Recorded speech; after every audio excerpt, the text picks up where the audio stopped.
To my channel. ఈరోజు ఏం జరగబోతుందో తెలుసుకుందామా? ఇంకా ఎపిసోడ్లోకి వెళ్ళిపోతే వాళ్ళు ఏమో ఖచ్చితంగా ఆ పార్లరమ్మ ఏదో నిజాన్ని దాచిపెడుతుంది.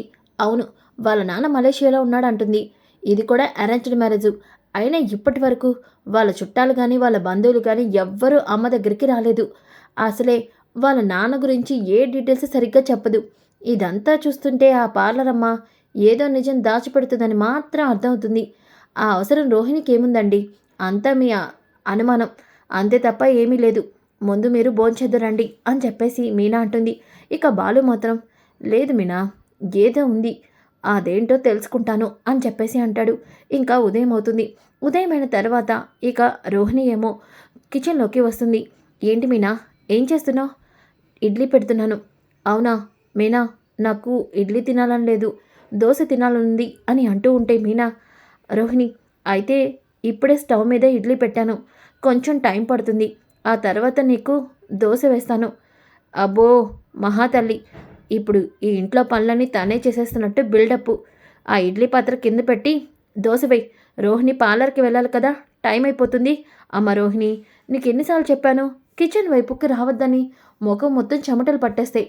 మళ్ళీ అక్కడికి పార్లర్ దగ్గరికి వెళ్తావు కదా, అసలే నువ్వు పార్లర్ ఓనర్వి.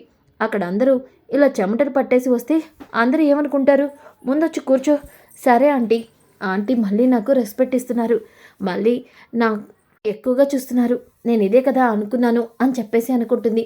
ఇంతలోకి అప్పుడే మీనా ఇక ఇడ్లీ పాత్రని కింద పెట్టేసి రోహిణి కోసం అని చెప్పేసి దోశ వేస్తూ ఉంటుంది. ఇంతలోకి అప్పుడే శృతి కిందకి వస్తుంది. రాగానే ఇంకా ప్రభావతి, అమ్మ శృతి వచ్చేసావా అమ్మా? ఆంటీ వచ్చేసాను నేను. అయితే కూర్చోమ్మా, నీకు కూడా టిఫిన్ రెడీగా ఉంది. ఆంటీ నేను ఈరోజు టిఫిన్ చేయను, నేను కొంచెం డైట్ని ఫాలో అవ్వాలి. అవునా అమ్మా, అంటే ఏంటి, ఏం చేయాలి నీకు ఇప్పుడు?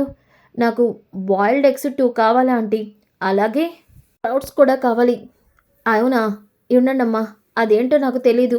అది ఆంటీ, స్ప్రౌట్స్ అంటే నానబెట్టిన శనగలు, అవి అవి కావాలని శృతి చెప్తుంది అని రోహిణి అంటుంది. అవునా అమ్మా, అయితే ఉండు. ఏ మీనా చూడు, రోహిణి కోసం పక్కన దోశ వేయి, అలాగే ఇటు పక్కన స్టవ్ పెట్టి 2 గుడ్లు ఉడకపెట్టు. శృతి బాయిల్డ్ ఎగ్ తింటుందంట. అత్తయ్య, ఇక్కడ ఖాళీగా లేదు స్టవ్, కాసేపు ఆగాల్సిందే. ఏంటే నోరు లేస్తుందేంటి?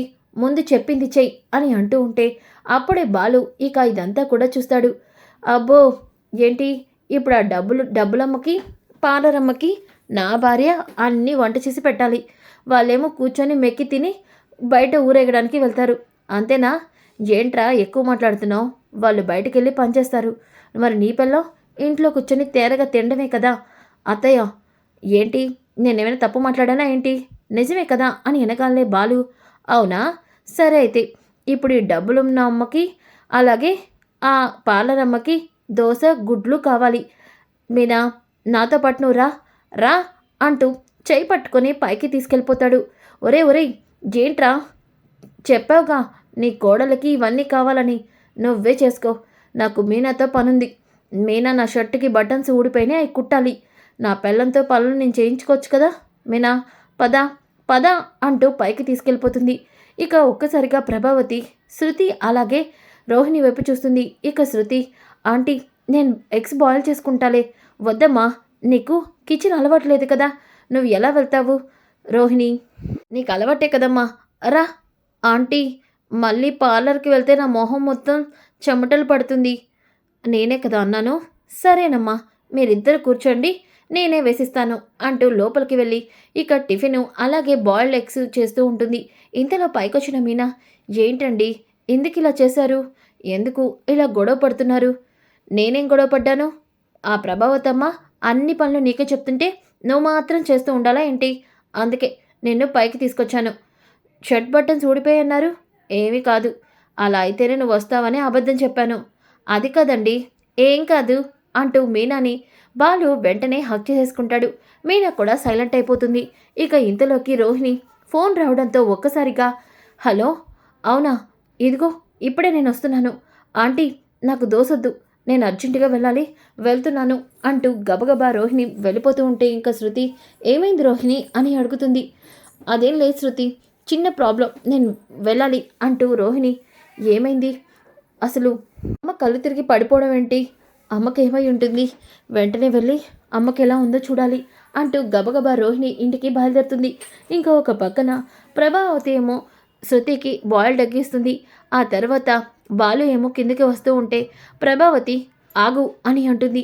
నాకు పనుంది, నేను వెళ్ళాలి. ఇక మీనా, అవును ఆయనకి ట్రిప్ ఉంది, వెంటనే త్వరగా వెళ్ళాలి. అబ్బో, ఇప్పుడు మీతో ఒకటి మాట్లాడాలి, ఆగండి. ఏంటి? ఏం మాట్లాడాలి? చూడు, నువ్వు నీ భార్య విడికాపురం పెట్టాలి. అవును, దాని గురించి మీతో మాట్లాడాలి, ఆగండి అని వెనకాలనే అప్పుడే రవి అలాగే శృతి ఇంకా మనోజ్ కూడా అక్కడికి వస్తారు. అది విని షాక్ అయిపోతారు. ఇక మనోజ్ యా వీడిక్కడి నుంచి పోతే హ్యాపీగా ఉండొచ్చు అని అనుకుంటాడు. ఇంతలోకి ఒక్కసారిగా బాలు, ఏం ప్రభావితమ్మా, చిన్న మెదడు చిదిగిందా ఏంటి? పిచ్చి పిచ్చిగా మాట్లాడుతున్నావు. ఈ విషయం మా నాన్నకి తెలిసిందనుకో నీ తల పగలగొట్టి చేతిలో పెడతాడు. ఏంట్రా చాలా ఎక్కువ మాట్లాడుతున్నావు? ఈ విషయానికి మీ నాన్న కూడా ఒప్పుకున్నాడు. మీ నాన్న కూడా మిమ్మల్ని విడికాపురం పెట్టడానికి ఒప్పుకున్నాడు. మీ నాన్నకు కూడా ఇది ఇష్టమే అని వెనకాలనే మీనా బాలు షాక్ అయిపోతారు. అప్పుడే సత్యమూర్తి ఇంటికి వస్తాడు. నానా, నానా, త్వరగా మీరు లోపలికి రండి. ఈ విషయం విన్నారా? ఈ ప్రభావతమ్మ ఏం చెప్తుందో తెలుసా? మీనాని నన్ను విడికాపురం పెట్టేస్తుందంట, మమ్మల్ని బయటికి పంపించేస్తుందంట. మీకు కూడా ఇది ఇష్టమే అని చెప్తుంది. అవునరా బాలు, నాకు కూడా ఇది ఇష్టమే. నానా, ఏం మాట్లాడుతున్నావు నువ్వు? నువ్వు మమ్మల్ని బయటికి పంపించడం ఏంటి?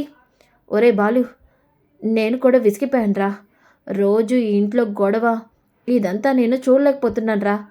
ప్రశాంతంగా ఉండడం కోసమే నేను కూడా ఈ నిర్ణయానికి ఒప్పుకున్నానురా. నాన్న, అంటే మీరేమంటున్నారు? అవునరా, ఈ నిర్ణయానికి నేను కూడా ఒప్పుకున్నాను. నాన్న, అంటే మేము అవును, అందరూ కూడా ఈ నిర్ణయానికి ఒప్పుకోవాల్సిందే. దూరంగా ఉంటేనే అందరం కూడా సంతోషంగా ఉంటాం. అందుకే ఎవరికి ఇష్టం ఉన్నా ఇష్టం లేకపోయినా ఈ నిర్ణయానికి ఒప్పుకొని ఇల్లు ఖాళీ చేయాల్సిందే. అందరూ సిద్ధంగా ఉండండి అని వెనకాలనే ఒక్కసారిగా ప్రభావతి, అందరూ ఎందుకండి? వెళ్ళాల్సింది బాలు ఈ మీనా. వీళ్ళిద్దరూ సిద్ధంగా ఉంటే సరిపోతుంది కదా. వీళ్ళు బట్టలు సర్దుకోవడానికి కూడా ఎక్కువ టైం పడదు. ఎందుకంటే ఏమగారు పుట్టిన నుంచి తెచ్చుకుంది 4 చీరలు. ఈ బాలుగడు కొన్నవి ఇంకొక 4 చీరలు ఉంటాయి. అవి సర్దుకోవడానికి ఎక్కువ టైం కూడా పట్టదు. ఈ సామాన్లన్నీ మనవే కదా. ఏంటమ్మా అలా చూస్తున్నావు? వెళ్ళి త్వరగా మీ 2 బ్యాగులు సర్దుకొని కిందకి రండి అని వెనకాలనే ఇక సత్యం, ఆగమ్మ మీనా అని అంటాడు. ఎందుకండి? ఎందుకు ఆపుతున్నారు మీనాని? వెళ్ళాల్సింది వాళ్ళు కాదు, మనం. విడికాపురం పెట్టాల్సింది మనందరం అని వెనకాలనే ఒక్కసారిగా బాలు అలాగే మీనా ఇంట్లో మనోజ్ అందరూ షాక్ అవుతారు. ఏంటండి మీరు అంటుంది? అవును, ఈ ఇల్లు అమ్మ బాలు అలాగే బాలు పెన్న రాసింది. అలాంటప్పుడు ఈ ఇల్లు వాళ్ళకే చెందుతుంది. ఈ ఇంట్లో ఉంటుంది మనం. కాబట్టి మనమందరం విడిగా వెళ్ళాలి. వాళ్ళు మాత్రమే ఈ ఇంట్లో ఉంటారు అని వెనకాలనే ఒక్కసారిగా ప్రభావతి షాక్ అయిపోతుంది. మనోజ్ అలాగే శృతి ఇంకా రవి కూడా షాక్ అవుతారు. ఇక శృతి, అంకుల్ చెప్పింది కరెక్టే కదా ఆంటీ. ఈ ఇల్లు బాలుది అయినప్పుడు మనం ఎలా ఉంటాము? మరి మనమే కదా వెళ్ళిపోవాలి అని వెనకాలనే ఇక అప్పుడే సుశీలమ్మ కూడా అక్కడికి వస్తుంది. ఒరే సత్యమూర్తి, ఇన్నాళ్ళకి కరెక్ట్గా చెప్పావురా. ఏంటే ప్రభా అలా చూస్తున్నావు?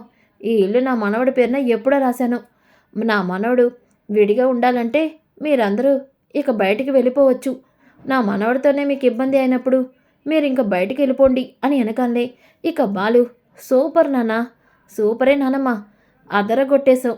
ఇప్పుడు ఈ ప్రభావతమ్మ నోరు మూసుకుపోయి ఉంటుంది. ఇప్పుడు బయటికి వెళ్తే నెలకి ఇంటికి అద్దె 15,000 కట్టాలి. తర్వాత ఈ డబ్బులున్నమ్మ అలాగే ఈ పార్లరమ్మ ఎన్ని డబ్బులు ఇస్తారు? ఇంట్లో సామాన్లకే ఇస్తారా, లేదంటే ఇంటి అద్దె కడతారా? ఇక ఈ లక్షలు తిన్నోడైతే వీడు ఉద్యోగం ఏంటో కూడా చెప్పడు. కనీసం ఇంటి ఖర్చులకి రూపాయి కూడా ఇవ్వడు. వీడు అద్దె కడతాడా ఏంటి అని వెనకాలే ఒక్కసారిగా మనోజ్ టెన్షన్ పడిపోతూ, ఇదేంటి మధ్యలో నా టాపిక్ ఎందుకు తీసుకొస్తున్నావు? నేను నెల నెలా సరుకులో డబ్బులు ఇస్తున్నాను కదా. అబ్బో, ఇస్తున్నావులే అని బాలు అంటుంటే ఇక ప్రభావతి, ఇది అన్యాయం. మీకు 3 మనవళ్ళుంటే వీడి పేరునే మీరు ఇల్లు రాయడం ఏంటి? ఎందుకంటే వాడు అమాయకుడు. వాడిని నువ్వెప్పుడు చులకం చేసే మాట్లాడతావు. అందుకే వాడి పేరున నేను ఇల్లు రాశాను. ఏంటిప్పుడు? అది కాదు నానమ్మ. ఏంట్రా, ఎప్పుడు చూసినా మీ ఇద్దరు నా దగ్గరికి వచ్చారా? ఈ నానమ్మ బాగోగులు చూసుకున్నారా? లేదు కదా. అందుకే నా ఇష్ట ప్రకారం ఈ ఇంటిని నా బాలు మీద రాశాను. ఇప్పుడేంటి మీకు అని వెనకాలనే ఇక ప్రభావతి వెళ్ళిపోతాము అయితే వెళ్ళిపోండి వెళ్ళిపోండి అని బాలు అంటాడు. అనవసరంగా నేనే కెలికినట్టున్నాను. ఇదేంటి ఇలా ఇరుక్కుపోయాను. ఏవండి వాళ్ళ ఇంట్లోంచి విడికాపురం పెడితే అందరం సంతోషంగా ఉంటామనుకున్నాను. కానీ ఈ ఇల్లు వాడిదే అని తెలిసాక విడికాపురం ఎందుకు పెట్టిస్తాను. అందరం ఇక్కడే ఉందాంలేండి. ప్రభావతమ్మ ఇప్పుడు దారిలోకి వచ్చింది అని బాలు అంటాడు. సో ఫ్రెండ్స్, కమింగ్ ఎపిసోడ్ చాలా ఇంట్రెస్టింగ్గా ఉంది కదా. Don't miss. ఈ వీడియో నచ్చితే లైక్ చేయండి, షేర్ చేయండి. Thanks for watching.